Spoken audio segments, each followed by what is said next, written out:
Everyone.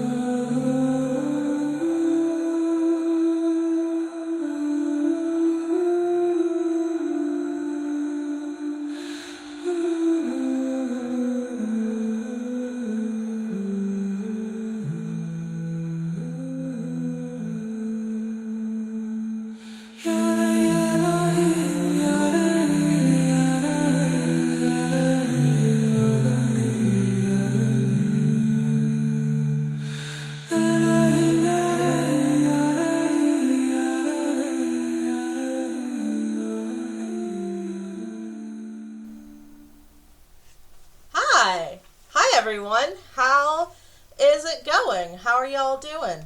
I'm not too bad.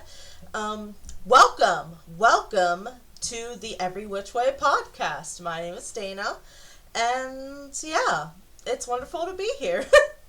So, did you all have a nice and fun Halloween? I know I did. I enjoyed it. I didn't do much on actual Halloween, but the Saturday before, the 26th, my two best friends, my two wives, Helen and Kathleen, came down and we exchanged gifts and got pizza and ice cream, and we watched Terrifier, the first Terrifier, and that was pretty cool.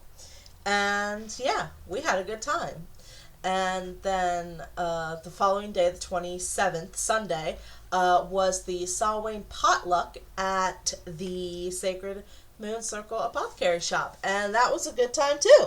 So yeah, I had a pretty good time, all things considered, and I can't complain. I am sad a little bit that spooky season is over. Well, that October is over. I guess for some of us, spooky season never really goes away, but I wish it could last forever. I guess. So yeah. Speaking of, I hope that you guys enjoyed the Samhain special 2024. I did my best to put a lot of work into it, as much as I could with my schedule, and I hope that you guys enjoyed it, because I had fun with it myself. And yeah, so before we get started, I want to shout out a new patron. This one goes to Steph Giberson. So, Steph, if you are listening to this, thank you for being a patron. I appreciate it. I hope that you enjoy your episode, because this one's for you. Speaking of, what am I talking about today? Well, it's been a minute since I've talked about a crystal, a stone. I think the last one I talked about was terahertz in July. So I'm talking about both clear and white quartz, which clear quartz is also known as rock crystal, and white quartz is also known as milky quartz or snowy quartz. So yeah, let's get into it. So the chemical composition of quartz is silicon dioxide, or SiO2. And before I get any further in my notes, I would like to say that I did not have time, because I just finished with my notes before I started recording. I didn't have time to transfer them electronically so that I can look at the camera, because if you're on Patreon, you get to watch these recordings as well. But because I was busy this week with work and stuff, and outside of work as well, but I could not transfer them electronically so I could read them. So if I'm looking down, it's because I'm reading my notes. I'm not trying to ignore you, camera. I'm just trying to not be silly and stupid. So, anyway. So, the chemical composition is silicon dioxide. And this is about, when I say quartz, I'm talking about quartz in general. I will get to the distinction. Okay. Let's... We're rewinding that. So when I say quartz, just plain old quartz, I am talking about quartz. And the most common quartz is clear quartz. But I'm also using it as when I'm talking about like the history and the chemical composition, stuff like that, I'm talking about quartz, mainly clear quartz, but quartz also as a whole. Okay? And I know that's confusing, but quartz is a thick, meaty type of crystal that has a lot of variance. And if I'm confused, y'all are going to be confused. That's just how this rolls. But know that unless I specify that it's clear quartz, when I say quartz, I'm talking generally speaking across the quartz family as a whole. Okay? Okay. So, chemical composition, silicon dioxide. Quartz has a hardness of 7 on the Mohs hardness scale. Hard. The specific gravity is 2.5 to 2.6. Now, when I saw this, I was like, what the heck is specific gravity? And I'm sure that you guys are like, what the heck is that too? So let me tell you. Specific gravity is the ratio that describes the density of a crystal relative to water. It's used to identify crystals. Quartz shares the same specific gravity with labradorite, pyrophyllite, and andesine, among a couple others. So it's on the lower end of the density scale is what I'm saying. Generally, quartz has a vitreous or glass-like luster, though it can also be dull and waxy in large clusters. It tends to have white streaks. It doesn't typically exhibit any cleavage. Now, I'm not saying that quartz has boobs when I say cleavage. By cleavage, what I mean is the likelihood of a crystal to break along specific weak points in the structure of the crystal. If that makes sense. I hope that makes sense. It makes sense to me. So, quartz crystals as a whole, quartz crystals are commonly mistaken for calcite, garnet, fluorite, and halite. It is, and by it I mean quartz, one of the most widely used minerals, both today as well as in the Stone Age. Most early stone tools were actually made of quartz crystals.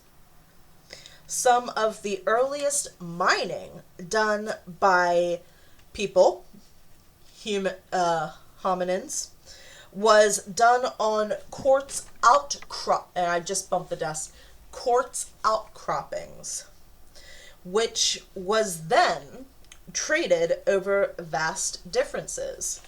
And this was prior to agricultural societies being established. So this is a mineral that's not only been around before like stationary settlements were established, but this has been around for a long time. So this is an old boy, okay? Like many stones. Now, quartz comes in a variety of colors. Clear and white are the most prevalent, but there's also purple, pink, black, brown, and yellow as well. It has 2 separate types, crystalline or visible crystals, and cryptocrystalline, or crystals that are only microscopic or not visible with the naked eye. So your crystalline quartz would be your amethyst, your rose quartz, smoky quartz, and of course white or milky quartz. Whereas your cryptocrystalline quartz, that's going to be your chalcedony, your agates, your jaspers, and your chrysoprase crystals, okay? Quartz is used to make glass for window panes, crystal goblets, very fancy, might I add, eyeglasses, and stained glass windows, as well as to make silicon, which makes sense given its chemical composition.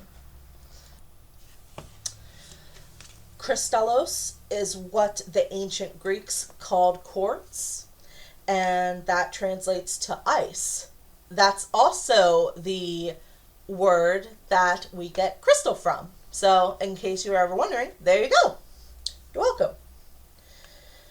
It is chemical impurities that create the color variance of the quartz crystals. So, impurities in the chemical makeup is what give it the purple, pink, or gray, black, brown hues. Alrighty? Quartz, as a whole, is one of the most common minerals on Earth due to it being physically and chemically stable at the surface. It makes up a large portion of hydrothermal veins and felsic igneous rock. Quartz is the dominant mineral in siltstones and sandstones, so it's also a primary component of sedimentary rock as well. In igneous rock, quartz makes up about 25% of the volume of granites. A little factoid that I found out when doing research, and one that is probably my favorite about this entire crystal. Herbivorous dinosaurs would sometimes swallow stones to help them digest the vegetation that they ate. And these stones, which are called gastroliths, were almost always composed solely of quartz. Paleontologists believe that other stones swallowed by dinosaurs were broken down by the stomach acid, so having quartz crystals survive that strong stomach acid is a testament to its chemical strength, if that makes any sense. Hello, Salem. Sorry, he was asking for pets, so had to pet my baby. That being said, quartz can dissolve slowly in water, but that depends on the pH levels as well as the temperature. It's usually high temperatures that it does this with, but it's very slowly, very minuscule.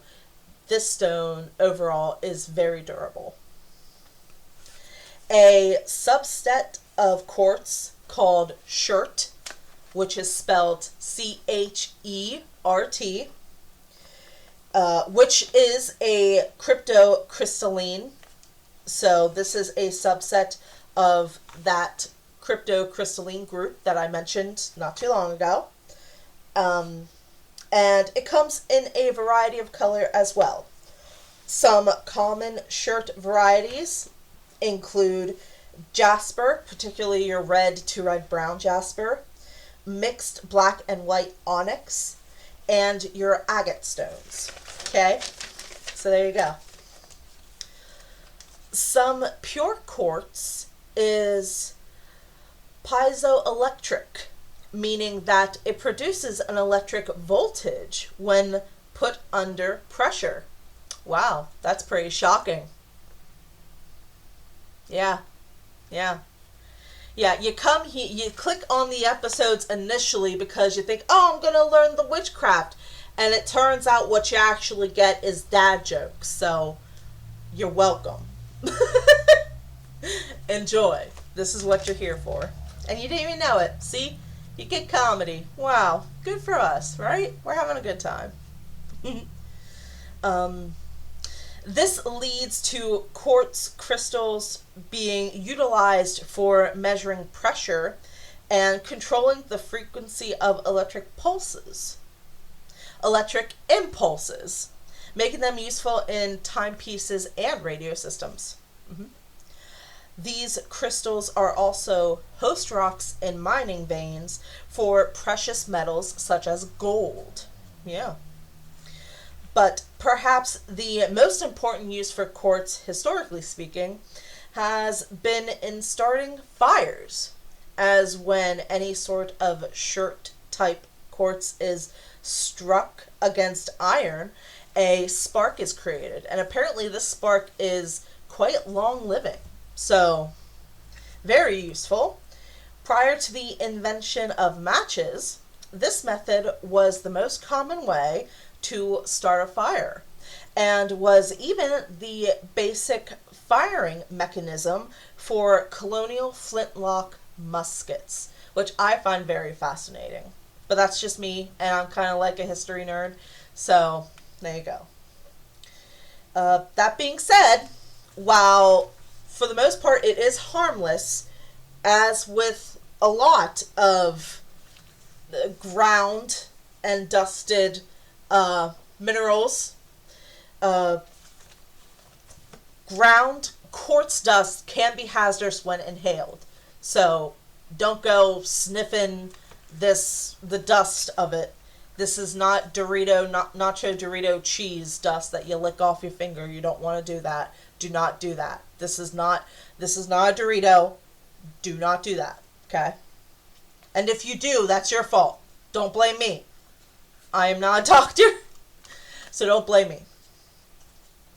The name quartz itself seems to have come from the German word Quarz, Quarz, meaning hard.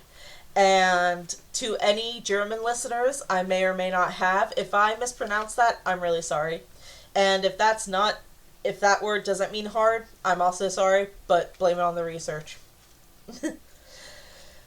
So, quartz as a whole is found everywhere, meaning on every continent, in many geological environments, and in numerous countries.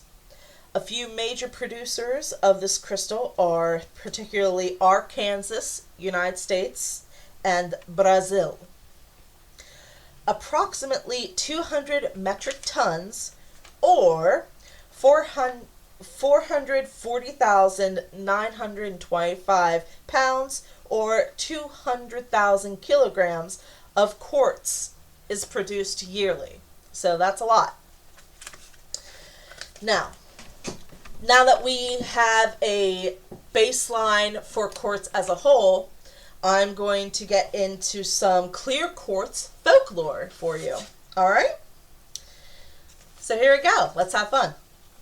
The legendary cities of Lemuria and Atlantis were believed to have implemented the clear quartz crystal to develop their civilizations. Also for solar energy refraction as a rejuvenation source, a source of power, and, most importantly, for decoration. Yeah, big if true. That being said, it is also believed by some that these civilizations' misuse of this clear quartz crystal led to their downfall and eventual destruction. So, there you go. Aboriginal tribes in South America and Australia had the belief that a clear quartz crystal led and guided the cosmic serpent, or the progenitor of life, when it made its rounds. Ancient astrologers believed when the moon was waxing was the primo 100% prime time for scrying. And they believe this due to the magnetic pull between clear quartz, also known as rock crystal, and the moon.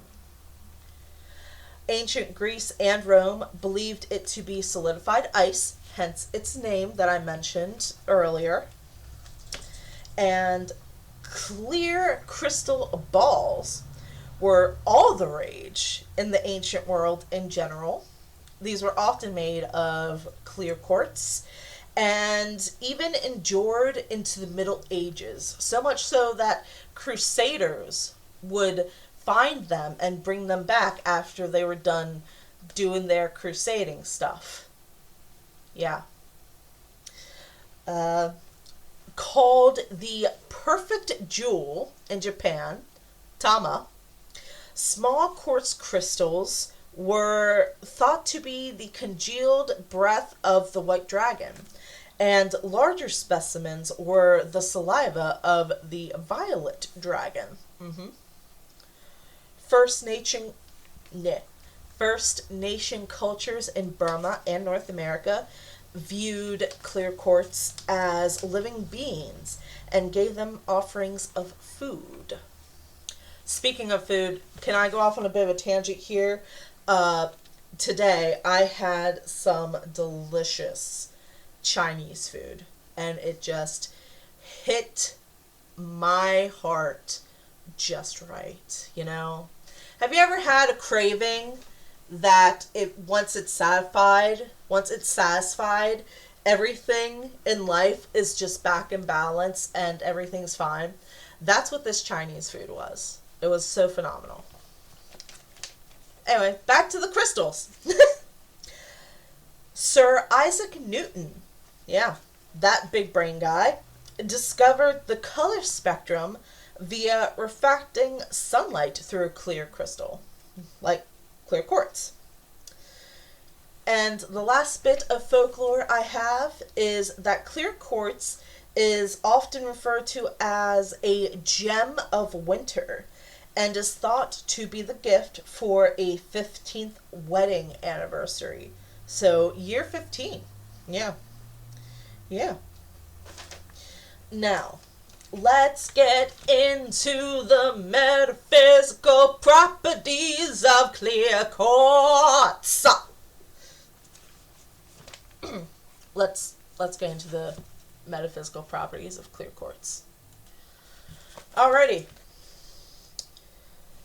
So, clear quartz is useful for all chakras, but I did see the crown chakra emphasized as resonating with this crystal a lot. This is a stone that works with each zodiac sign, though it has been known to help reduce Capricorn's stubbornness, Leo's thirst for power, and making Gemini more tolerant. Now, as a Gemini sun, when I first read that, I was like, what are you talking about, make us more tolerant? Did people not tolerate us?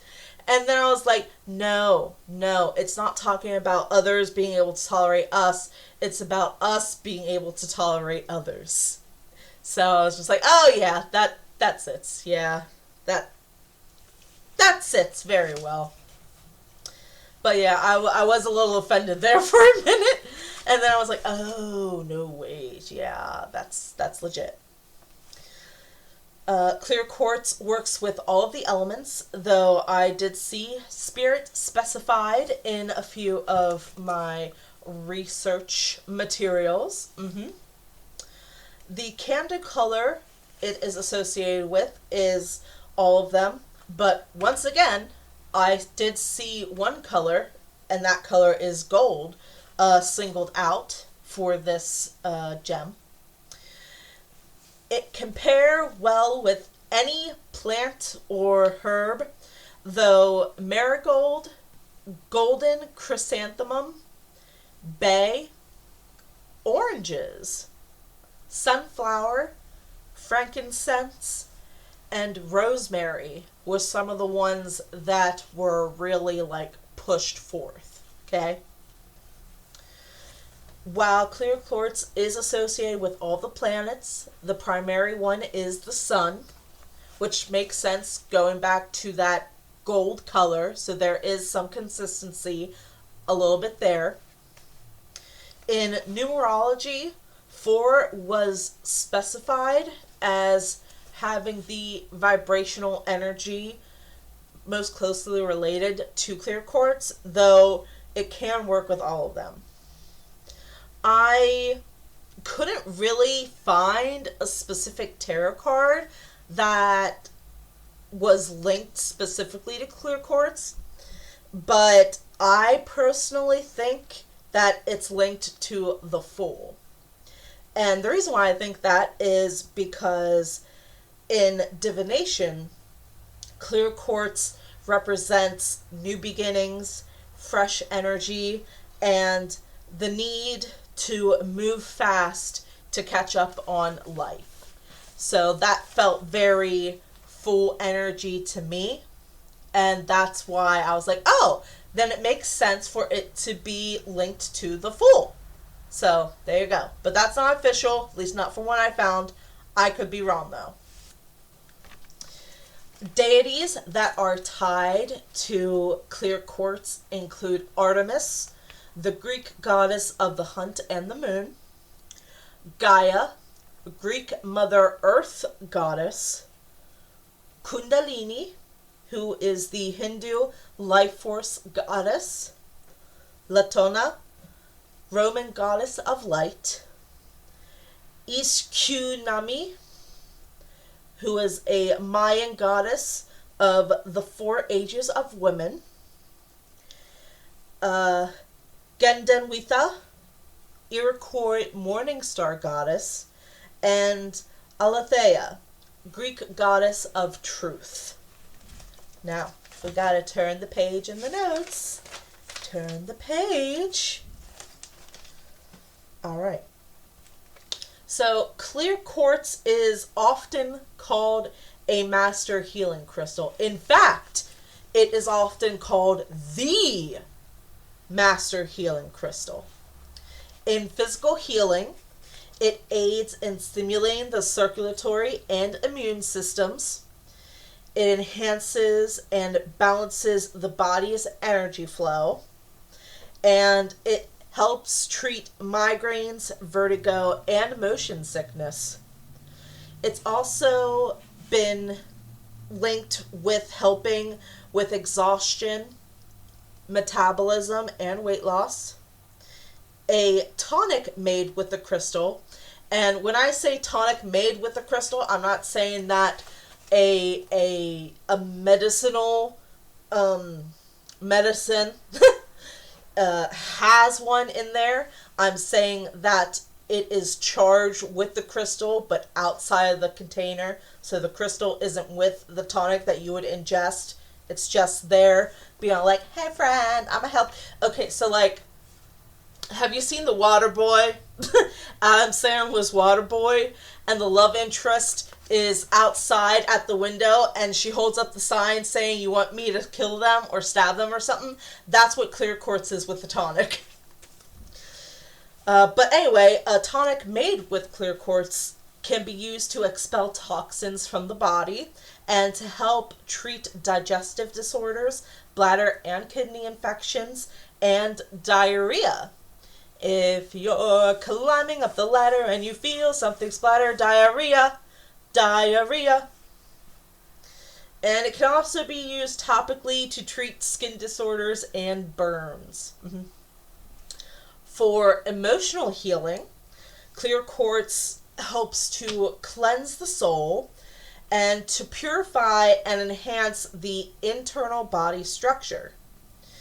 It links the physical body to your mind, and it attacks negative energy and stimulates positive thoughts and emotions instead. So it doesn't just like take out the trash and leave nothing behind. It takes out the trash and then it brings in like a bouquet of flowers so that you're not there you know, smelling the phantom smell of the garbage. Okay. It also helps to increase mental clarity and awareness, as well as boosts patience, understanding, and perseverance. Clear quartz can harmonize and stimulate all 7 of your chakras. So if you're not quite sure what stone to use, or if you're new to this, start with a clear quartz. It could help with all that. Spiritually, clear quartz enhances communication with plants, animals, minerals, as well as receiving info and guidance with the divine, spirit guides, and angels. Also with communicating with them as well.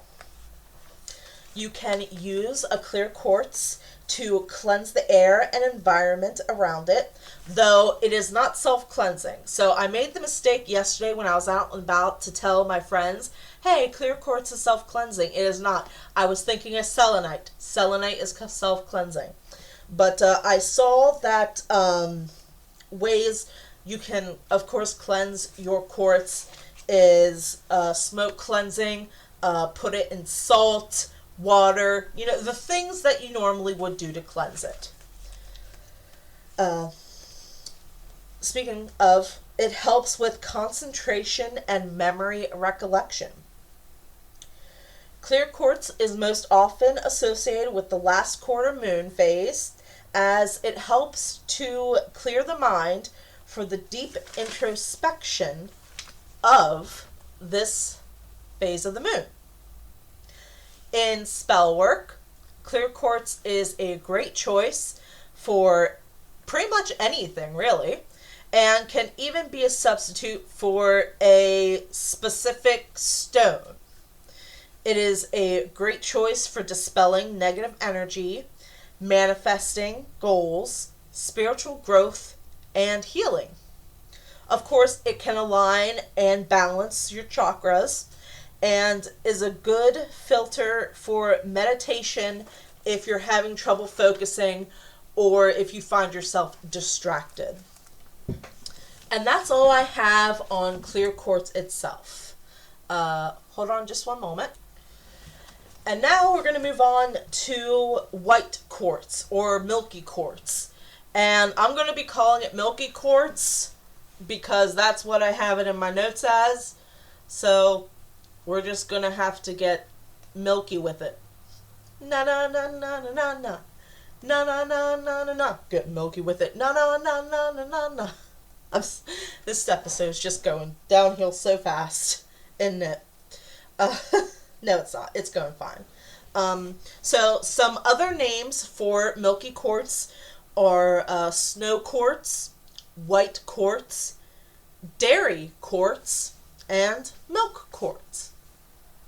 So, okay, before I get really into it, I have to, I know I keep going off on tangents, it seems, but I have to tell you guys, a while back when I was looking up outsider memes, you know, like the book by S.E. Hinton, Outsider, I was looking up outsider memes, and I saw this meme where it was, Pony Boy was standing trial for something, and he's asked by the judge, how do you plead? So he turns to Derry, his older brother, and Daryl mouths to him, not guilty. So Pony Boy in this meme nods, turns back to the judge, and says, hot milky. And then Daryl's just like, take him away. But whenever I think of Milky, or whenever I see Milky or read the word Milky, that's what I'm thinking. Not guilty, hot milky. So there you go. Okay, let's get into it. So milky quartz gets its milky cloudy coloring from microscopic fluid inclusions and teeny tiny little gas bubbles that are trapped within its structure. The concentration of these fluids and gases are what dictate the coloring due to scattering the light reflected in it. And the tones scale from a faint white to a deep milky white color. And let me tell you that there are other colors of milky quartz. It's not just the white or the deep, thick milky white. But I forgot to list them, but they exist. And they're there, so they exist. They're a thing. I know that they're a thing, and I was going to include them in my notes, and by the time I remembered them, I had already pretty much finished up my notes. So, don't come at me for being like, well, you didn't talk about this color of the milky quartz. I know about it. I forgot. I'm sorry. Okay, we're moving on now. We're moving on. So, just like clear quartz, milky quartz is found all over the world. It's very common. It's common as muck. And primarily is found in sedimentary rocks, granites, hydrothermal veins, and pegmatites. Just like clear quartz, it has a hardness of 7. And it is a good thermal conductor, meaning that it transfers heat quickly, which we like that, I guess. Unless you don't like that, then you don't like it. Just like clear quartz, milky quartz is a trigonal crystal system, which I don't remember if I include that in the clear quartz, but quartz is trigonal. So there you go. Not McGonagall, trigonal. It also has a white streak and is vitreous, so glass-like.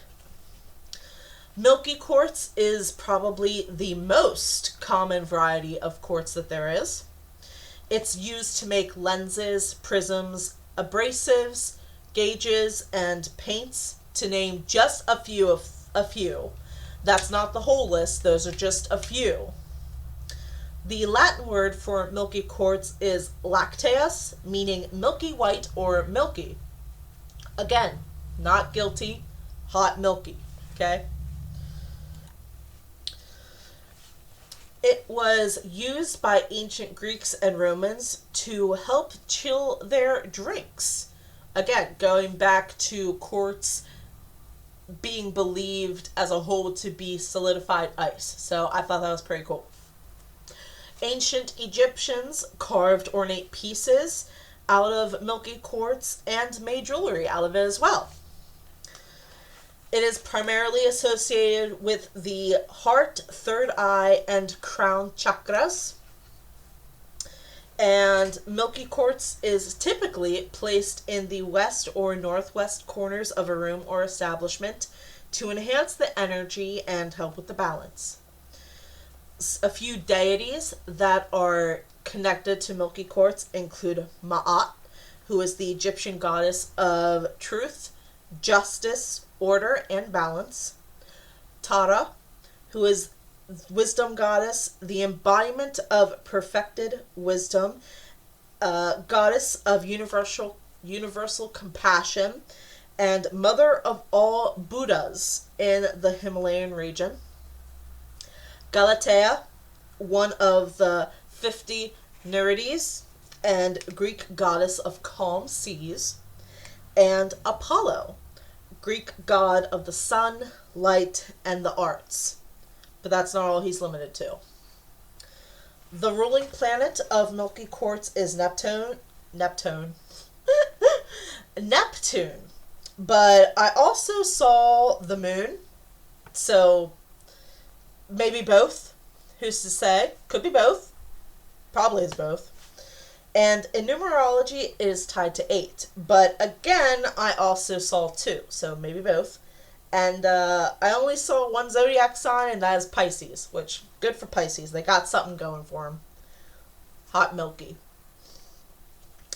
The primary element is water, but I also saw air and light. So, listen, I'm trying, okay? I'm trying. But let's get to the metaphysical stuff for this gem. Milky quartz heightens mental clarity and intuition. So there is that connection with the moon there.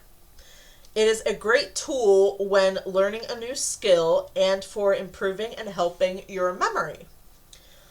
It dispels negative mindsets and emotions and helps to create an uplifting and positive mindset instead.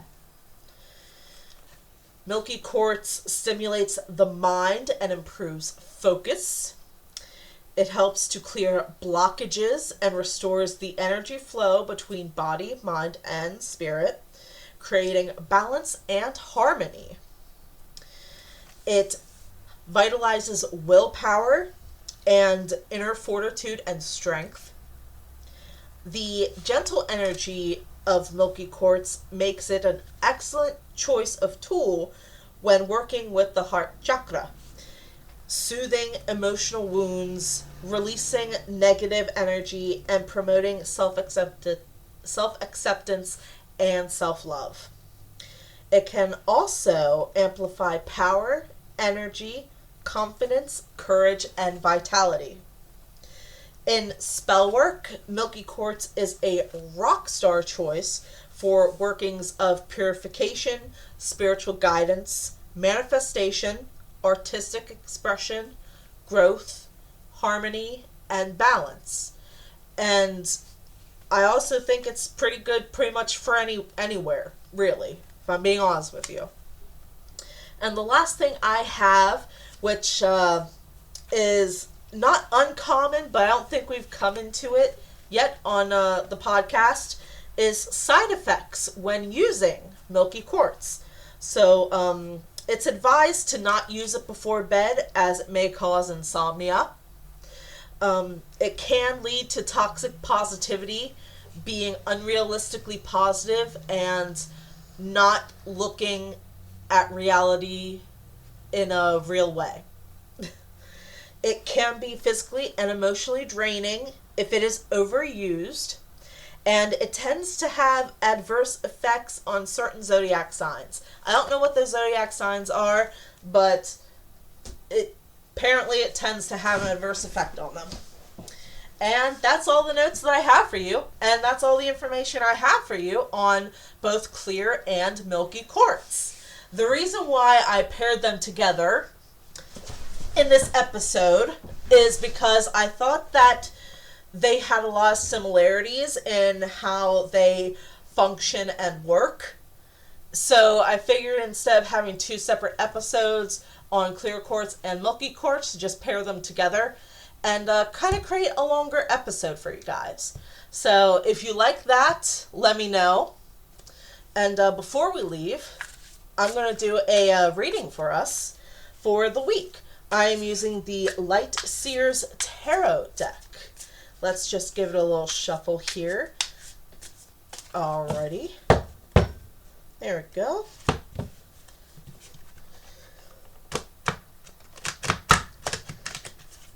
Okay. Ooh. We've got the Two of Swords, which, for those of you who cannot watch the videos, it is the picture of a female presenting person who is blindfolded, and there are two corvids either pulling at her hair or strings on her hair. I'm not sure which one. But beautiful art, always beautiful art when it comes to most of the decks that I have. But let's see. You know that feeling of not knowing? It's time to make a choice, and it may seem like you are stuck between a rock and a hard place. If you can't decide which way to go, it's because you can't see the bigger picture yet. The Two of Swords is whispering that you must move in one direction. Close your eyes and listen to your internal guidance system for your map. If your intuition has fallen unusually silent, it's asking you to trust yourself and your ability to discern and decide. Even in blindness, you already know the best way forward. When you act, the future will reveal itself, and it will help to move you forward toward your dream. Have faith that the universe is serving you the right experience. At the crossroads of duality, your analysis and overthinking will just get you buried in the quicksand of a million possible endings. So find peace of mind by trusting your judgment. When blinded by the unknown, I can trust myself to move towards the light. And there you go. And that's all I have for y'all. I hope that you enjoyed this episode of the Every Which Way podcast. I hope that you had fun and that you enjoyed some of my silliness. I can't help being silly sometimes. Oh! Ooh. Ooh. Oh my. Oh my. Sorry, I just had a fire truck come by. I have my windows open because it feels nice. And, woo. That was a loud boy. I don't know if you picked up on that, but if you did and you're listening to this episode via headphones, I'm sorry. But, oh my, hope everyone's okay. But, yeah, I would like to thank you for tuning in to this episode of the Every Which Way podcast. If you are able to and would like to, I do have a Patreon, patreon.com// Every Which Way podcast. I have 4 tiers: the Baby Witch tier, which is $1, the Maiden, which is $3, the Mother, which is $6, and the Crone, which is $9. If you are able to financially, that would be wonderful. Help support the show. But if all you're able to do is just listen, thank you. I appreciate it. If you could do it, just solid, and share this episode with your friends and family, just shove it in their face and be like, listen to this! I would appreciate that personally. And, yeah. Have a wonderful week. Have a magically marvelous Monday. And I will see my little ooplings in the next episode. Bye.